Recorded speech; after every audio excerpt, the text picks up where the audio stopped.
Credo in unum Deum, Patrem omnipotente, Factorem celi et terrae, visibilium omnium.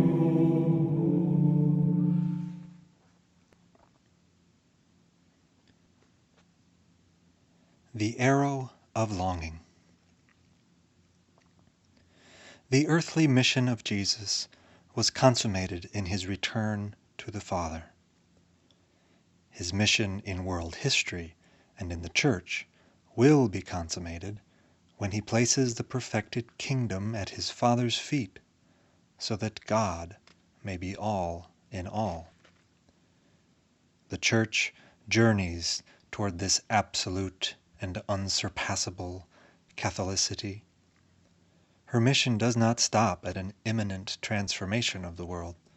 She wrenches the world beyond her immanence and imminent transcendence and points her to her final goal, creation's raison d'être. Everything about the Church is in motion toward this destination.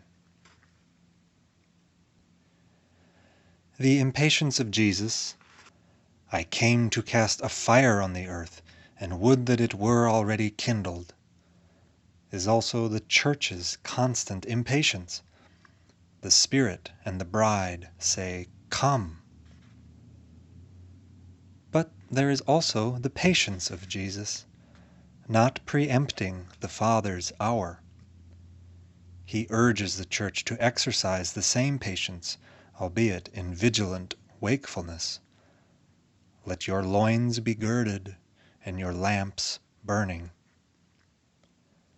What seems to be an endless standing still is in God's sight the highest speed, namely, expectancy and readiness for Him.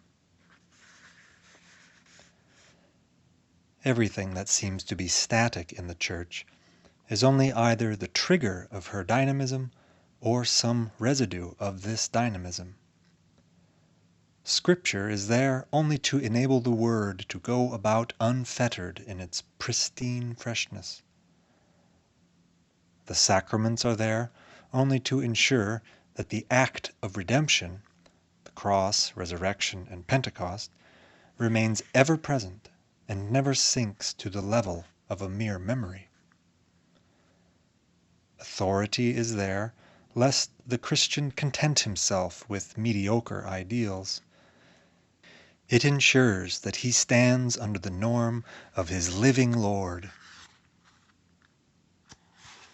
Dogma is there only to prevent faith veering to right or to left of the mysterium, to keep it docile to the Lord's fashioning of life and faith. Henri de Lubac writes, "The static element in the Church is not its own raison d'être. It could be shown to be only apparently static, for in reality it is a precipitate, something condensed out of the dynamic element, like a ray of light which must be split by a prism so that human understanding may grasp it.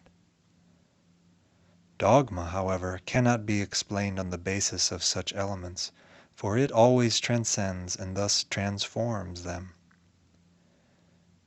If dogma is the perfect norm of all spiritual life, it is only because the authentic spiritual life is nothing other than dogma in actu." End quote. Down through the centuries, the Church's longing may seem to have embraced many a secular element, enlivening it, kindling it, and ultimately leaving it behind as a charred relic. But this is only true of peripheral forms and formulae. Where she sees forms and formulae that express the very essence of her mission, she never lets go of them. She keeps them safe in her supra-historical, eschatological core, however much from the merely historical standpoint they may seem to be the inert ballast of tradition. This is true of decisive conciliar definitions, Nicaea, Chalcedon, etc. Their continued vitality cannot be explained in purely historical terms. They are not merely baggage carried on the journey. They actively journey along with us.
Resurrectio